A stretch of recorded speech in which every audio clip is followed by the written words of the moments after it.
హరే కృష్ణ! మళ్ళీ ఈరోజు ఏం చూపిస్తున్నావమ్మా? అసలు రోజుని ఏంటి నీ గోల అని అనకండోయ్! ఇవాళ ఏం చూపిస్తున్నా తెలుసా? Mushroom curry. అబ్బో! ఈ సీజన్‌లో ఎలా దొరికినాయంటే హైబ్రిడ్ కాబట్టి దొరికాయి. కానీ మా ఊర్లో అయితే నాటు మష్రూమ్స్ ఉంటాయండోయ్! సూపర్ అంటే సూపర్ అసల. సర్లే ఇది ఎలా చేసుకుందామో చూద్దామా? ఏ మష్రూమ్స్ అయినా ప్రాసెస్ అయితే ఒకటే కదా!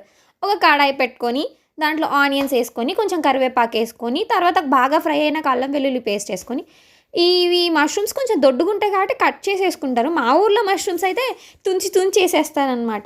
సర్లేండి మష్రూమ్స్ అలా ఏసుకొని, పసుపు, నెక్స్ట్ కారం, తర్వాత కల్లుప్పు కొంచెం గూడా వేసుకొని, బాగా మిక్స్ చేసుకోవాలనమాట. ఎలా అంటే ఇలాగా మిక్స్ చేసుకొని, కొంచెం మగ్గనివ్వాలి. తర్వాత కొన్నంటే కొన్నే వాటర్ పోయాలి. గంటిండా వస్తే చాలు.